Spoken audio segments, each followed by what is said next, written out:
যেহেতু আমার x এর মান -3 তাহলে লিখবো -3 তার উপরে স্কয়ার 2 ব্র্যাকেট দিয়ে -3 এরপরে হচ্ছে +4 দিয়ে সমানে চাপ দেবো। দেখবা ক্যালকুলেটরে তোমাদের এক লাইনেই একবারে অ্যানসার আসবে।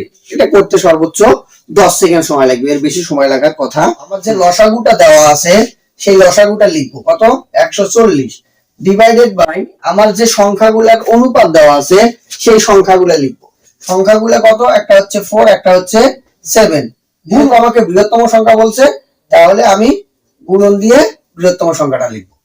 এখন আমরা খুব সহজেই এটার মান বের করতে পারবো। খেয়াল করো এই 7 গুণ কত 14, তাহলে থাকে হচ্ছে 20, এটার সাথে আবার এটাকে গুণন করলে হবে 5, তাহলে 5 আর 7 গুণন করলে 5 7 35। এইভাবে করে খুব সহজে আমরা জাস্ট কয়েক সেকেন্ডের মধ্যে এই 14 নম্বর প্রশ্নটার অ্যানসার বের করতে, x অনুপাত y এর মান বের করতে বলে তাহলে খুব সহজে জাস্ট প্রশ্নটা দেখে মানটাকে জাস্ট চেঞ্জ করে দিলেই আমার যে অনুপাতটা দেওয়া থাকবে সেটাই হচ্ছে আমাদের অ্যানসার হবে। তো এইভাবে করে খুব সহজে আমরা এটার মান বের করতে। আসসালামু আলাইকুম ওয়া রাহমাতুল্লাহি ওয়া বারাকাতুহু।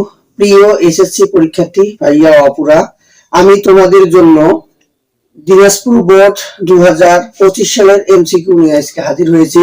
আমি প্রতিনিয়ত তোমাদের জন্য এমসিকিউ এর বোর্ড কোশ্চেন গুলার জন্য একটা সিরিজ ভিডিও করতেছি।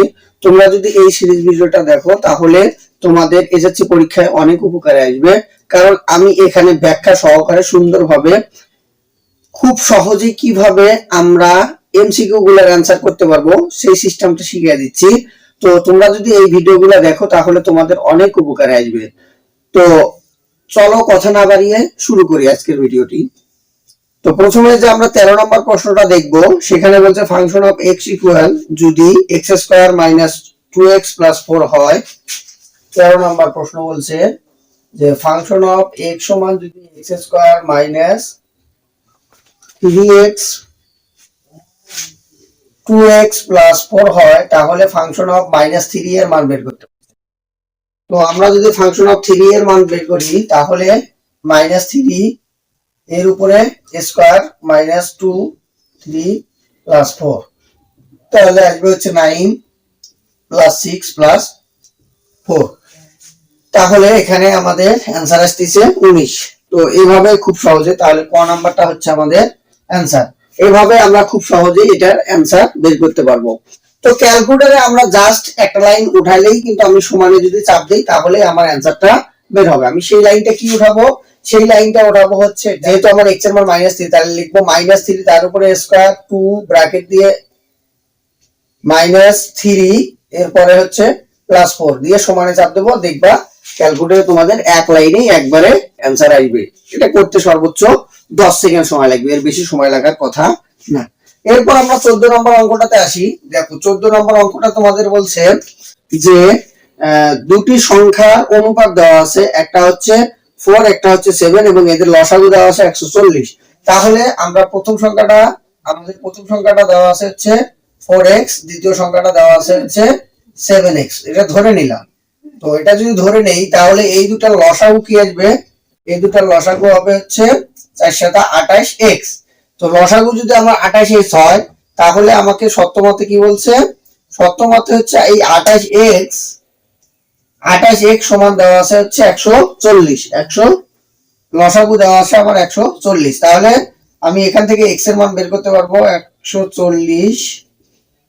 এটাকে যদি 28 দিয়ে আমরা হচ্ছে ভাগ করি, প্রথমে 7 বাদ দিয়ে যদি দেই তাহলে 4 আর 7 × 14 20 4 × 5 = 20। এখানে তাহলে আমরা x এর মান পাচ্ছি কত, x এর মান পাচ্ছি হচ্ছে 5। আমাকে বের করতে বলছে কি, আমাকে বের করতে বলছে হচ্ছে বৃহত্তম সংখ্যা। তো x এর মান যদি 5 হয় তাহলে বৃহত্তম সংখ্যা মানে বড়র সাথে 5, তাহলে x এর মান 5, তাহলে 5 × 7 = 35। এভাবে করেও আমরা খুব সহজেই 14 নম্বর প্রশ্নের অ্যানসার বের করতে পারবো।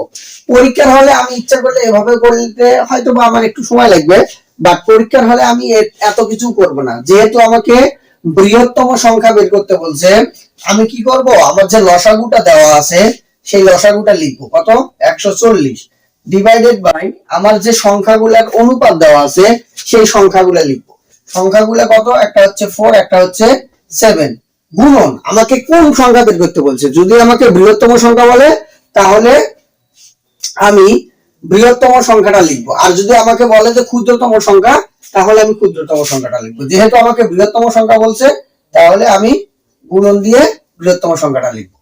এখন আমরা খুব সহজেই এটার মান বের করতে পারবো। খেয়াল করো, এই 7 গুণ কত 14, তাহলে থাকে হচ্ছে 20, এটার সাথে আবার এটাকে গুণন করলে হবে 5, তাহলে 5 আর 7 গুণন করলে 5 7 35। এইভাবে করে খুব সহজে আমরা জাস্ট কয়েক সেকেন্ডের মধ্যে এই 14 নম্বর প্রশ্নটার অ্যান্সার বের করতে।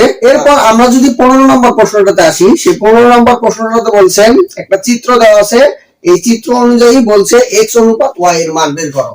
x অনুপাত y এর মান বের করো। 15 নম্বর অঙ্কটাতে বলছে x অনুপাত y।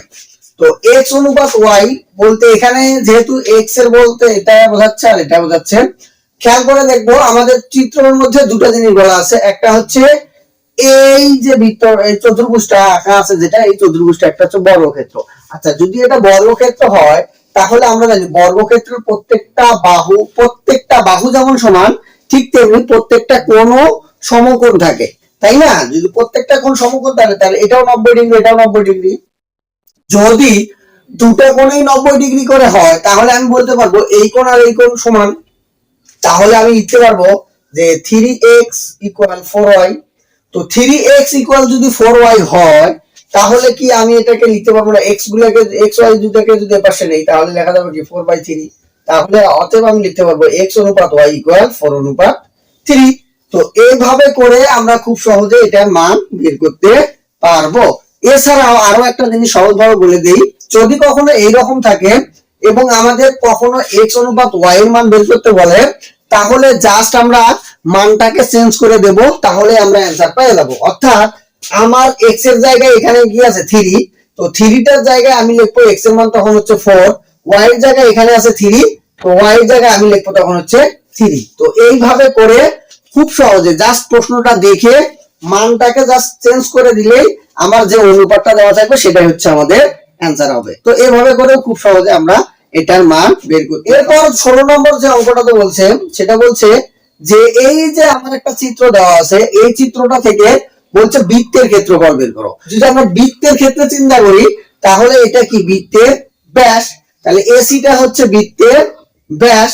তো ব্যাসের মান দেওয়া আছে 4√2, তাহলে ব্যাসার্ধ কি হবে? ব্যাসার্ধ অবশ্যই এটাকে 2 দিয়ে ভাগ করতে হবে। যদি আমরা ভাগ করি তাহলে 2 2 4, তাহলে r এর মানটা আমার কি পাচ্ছি 2√2। তো আমরা বৃত্তের ক্ষেত্রফলের সূত্র কি জানি? পাই r স্কয়ার, পাই r স্কয়ার। r এর মান হচ্ছে 2√2, তার উপরে স্কয়ার। তো 2√2 এর উপরে স্কয়ার দিলে আমরা কি জানি হয় 8, আর এই যে পাই যেটা আছে সেটা যদি বসায় দেই, তাহলেই খুব সহজেই আমার 16 নম্বরের অ্যানসার পেয়ে যাব। তো এভাবে করে মজা করে আমরা 16 নম্বর প্রশ্নের অ্যানসার বের করতে পারলাম।